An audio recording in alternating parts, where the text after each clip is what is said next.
All right, guys, Magnus Carlsen just went full machine mode versus Fabiano Caruana in the 2025 Speed Chess Championships, and oh boy, what a game this was. Maggie here on move 13, launching the full-scale Alpha Zero attack with the moves H4, then H5, and finally Rook to H3, a move that would make Alpha Zero himself blush, intending Rook G3, sacks on H6, and so on. Can Fabiano Caruana hold off a raging Alpha Zero Magnus Carlsen in this game? Let's find out. All right, in the game, Magnus here playing as white, opens 1e4 and black 1c5. And by the way, this game just happened yesterday in the 2025 round of 8 Speed Chess Championships, and Maggie, he simply blew Fabiano out of the water. I think it was 14.5 points, 7.5 points. I mean, total and complete domination in this series. It's amazing how good Magnus is. But anyway, back to the game. From here, knight f3. E6, D4, the open Sicilian, as standard as it gets so far in this game.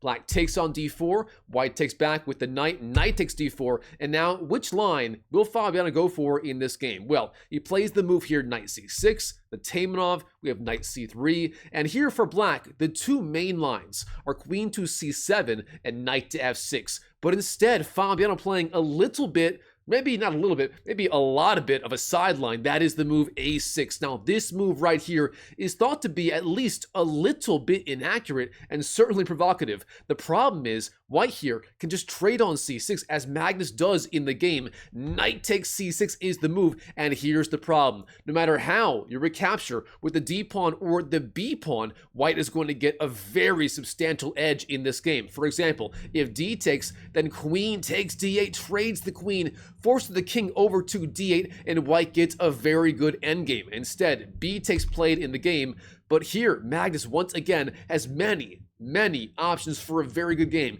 You can go, for example, bishop d3, intending short castling, queen to f3, intending queen g3, and long castling. Whatever you want to do here as white is actually pretty good. But Magnus here plays a move that I have never seen played at all in the game. He plays the move here, e5, which for me is almost a new idea in this position. What's the idea? You gain space, you clamp down on d6, and also the knight on c3 now is the outpost on e4 to jump into. But the point is, I've never seen this move in this exact position. All right, Fabiano, he has many ideas here. For example, queen c7 targeting e5 is quite strong, but instead, knight to e7 played in the game. Now here, Magnus, he makes actually a pretty substantial mistake. He plays the move knight to e4. Now, what could be more logical than this right here? Jumping in with that knight, threatening knight d6. Well, there's one problem with this move. If you like puzzles, pause the video right now and try to find the one problem with this move here for white. And of course, the problem is the fork with the queen. Queen to a5 hits the king and the pawn on the e5 square. Queen to a5 literally wins the pawn on e5 and gives black a crushing edge in this game. Now, instead, Fabiano, he misses the idea. He's playing on autopilot. Knight to g6 is played in the game, but again, this move misses the idea of queen to a5 and lets Magnus back into this game. All right, from here, Magnus, knight d6. He jumps in with that knight, hits the king, and of course, black here, if he doesn't want to play the bomb cloud move king to e7, he is forced to capture the knight on d6. We have bishop takes, now e takes, and finally c5, gaining a little bit of space on the queen side, and the idea is now that bishop on b7 has a lot more scope if it does go there on the next move. From here, queen to f3, the queen slides out, pressures the rook, and black rook b8, defending, and also setting up the idea of bishop b7 on the very next move. And black should be okay from here. However, Magnus, he plays a series of blistering, and I mean blistering attacking ideas. First of all, queen to c3. Very strong stuff, sliding out of the way of the attack of the bishop on the next move. But beyond that, the double attack on c5 and g7. Magnus finding just the best possible squares for every single piece. I mean, defending the queen preemptively and attacking two different pawns like this is just madness for Magnus. All right, black here castles.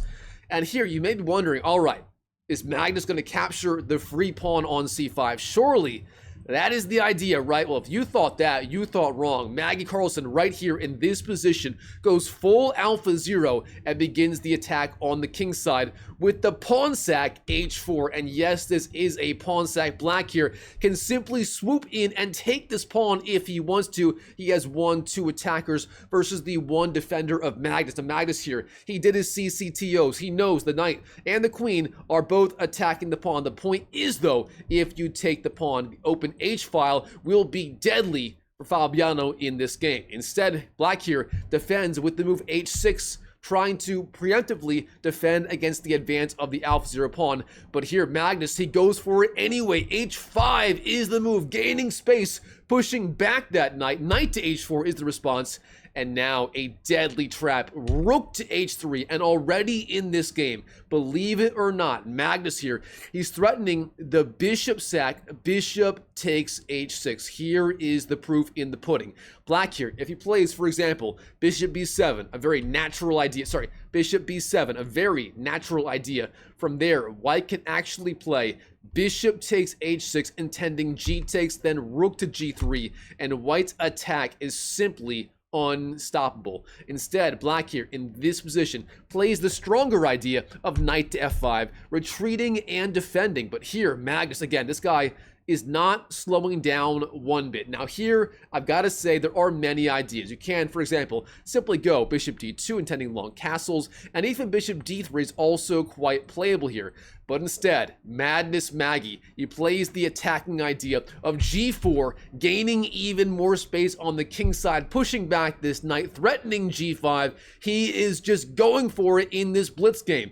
Now, here, Fabiano, what shall he do about the attack on the knight? Well, he plays the move knight d4, getting out of the way of the attack, and real fast, you may be wondering, wait a minute, Mike, didn't he miss the idea of taking the free pawn on d6? Can't he just capture the free pawn like this? The answer is yes, you can.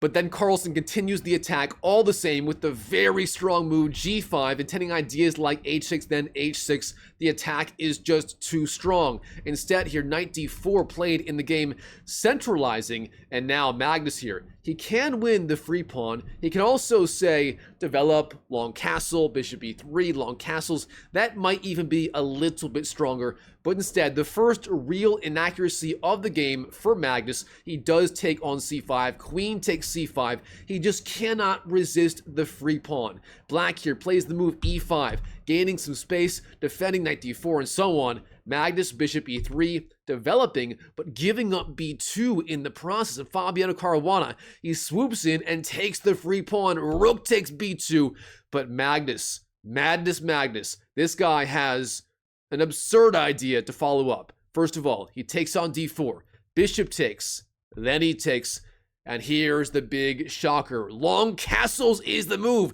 How is this move legal? It's simple. The king is not under check as it travels to c1. Despite the rook being under attack during the castles move, this move is somehow legal. The king slides over, leaving the rook to capture on a2 if it wants it. Now here, Fabiano, he has a little bit too much respect for Magnus, and he does retreat the rook. Rook to b6. Instead, taking on a2 is actually the stronger idea. Instead, rook b6 played in the game, retreating. Now Magnus, queen takes d4 is the move, and here Fabiano, bishop to b7, developing once and for all. All right, from here, Magnus, rook b3. The rook slides over, offering the trade of rooks. And of course, if Fabiano trades, that would improve the white pawn structure substantially. And that is what happens. We have rook takes b3, a takes b3, and then rook to e8. The rook slides over. Now bishop d3, a very strong move, guarding h7. That may be an idea later in this game. Hint, hint, wink, wink. All right, Fabiano, queen g5. The queen slides out, hits that vulnerable king on the c1 square. The king must move, or he must block the attack somehow, some way. There are many options here. King b1 is fine. King b2 is fine. Instead, f4. Magnus going forward, the most aggressive possible idea, swatting away the king, but giving up the pawn on g4 if black wants it. Now, of course, the problem with taking on g4 is, well, you lose the game. Queen takes g4 is met by rook to g1, threatening the skewer on g7. and white wins the game on the spot. Therefore, instead, Fabiano, he does not take the bait. Oh no, queen to h4 is the move, sliding out of the way of the attack while still maintaining the defense of the king side. All right, Maggie, bishop f5, targeting d7 with the bishop. Black, bishop c6 defends the pawn, and now king to b2, getting off the back rank with the king. Fabiano, a5, gaining space on the queen side. The threat now is a4, trying to open up the queen side to get the attack going on the king. For example, a4, b takes, rook b8, and so on, and black would suddenly have decent attacking chances. Instead, here, Magnus, rook d3 is the move, the rook lift on the third rank. Now, queen to e1, the queen slides down, taking advantage of the space that was left behind by the rook move on the earlier move. Now, queen c3 offers the queen trade, and as we all know, Magnus, first of all, he's up a pawn. A pawn up endgame would be just too much, and beyond that, he is the best endgame player of all time. Therefore, Fabiano here, he knows he must keep the queens on the board to have any chances in this game. Queen f2 is the move, and here Magnus, the strongest idea is to ignore the free pawn on a5 and just go, for example, queen d4. Instead, he takes the bait. Magnus, queen takes a5 is the winning the free pawn, but now black, if he wants it, has many aggressive attacking ideas, including, for example, the very obvious idea of rook to a8, sliding over with that rook, gaining control of the a file and guarding the critical a1 square. Instead, queen takes f4, chosen in the game by Fabiano, both sides in extreme time pressure. All right, from here, queen to a7 is chosen, queen to e5 check, hits the king, both sides making some slight inaccuracies. Now, queen d4 blocks the attack of the queen. Queen to a5, the queen also slides over, and now rook to e3 offering the rook trade. And black, of course, must avoid trades. He must keep the attack going, and he plays the move rook to a8, the audacity threatening checkmate in one move on the a1 square. Queen a1 would be checkmate, for example, I don't know, rook g3, queen a1, and the game is over. The king has nowhere to go.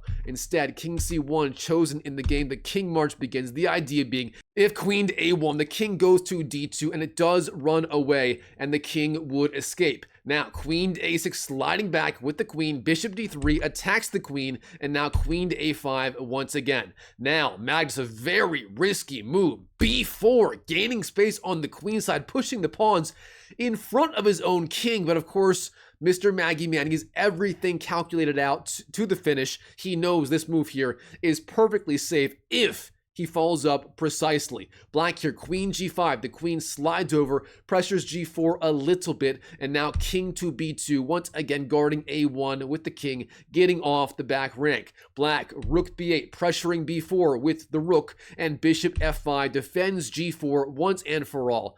Now here, Fabiano, what the heck can he do to claw his way back in the game? Can he equalize before I run out of breath from holding my breath for 20 minutes straight? Let's find out. Bishop d5 chosen in the game, and now here rook to e5, jumping up and threatening the bishop plus the x-ray attack on the queen. Now in this position, both sides once again are under extreme time pressure. This game was played with a 3+1 time increment, meaning 3 minutes for both sides, plus 1 more second per move. Fabiano down to 6 seconds left on the clock. What does he do here? Well, the first thing you do in chess, whenever the opponent makes a move, what is the opponent's threat? Here in this position, obviously, it is the oldest trick in the book, literally, the bishop check exposing the attack on the queen. If Fabiano misses the idea, the game is over on the spot. So surely he blocks the attack, right? Right? Fabiano, he plays the move. Bishop b7. Fabiano, the oldest trick in the book is bishop to h7 check with the attack on the queen. And in this position, Fabiano Caruana, he resigns on the spot to Magnus Carlsen and his Alpha Zero attack in this game. Wow, what a game between Magnus and Fabiano Caruana in the 2025 Round of 8 Speed Chess Championships. All right, Chess YouTube, hope you enjoyed this epic video. If you did, comment down below. What did you think of Mr. Maggie Man's insane attack in this game? I mean, Fabiano doing his best, but it's amazing how much better Magnus is versus every other player. Fabiano being, I believe, what, the top 3 player in the world right now. It's just absurd how good this guy really is after all these years. I just don't get it. Anyways, it's all for today. And by the way, if you want to learn directly from me how to reach 2,000 ELO ASAP as soon as possible, check it out, drmikechess.com, my free online community / coaching program. It's got everything you need there. Coaching, group coaching, courses, community, and so on. I'll see you there. And as always, I wish you the best of luck in your chess improvement journey in 2025 and beyond. And I'll see you in the next video.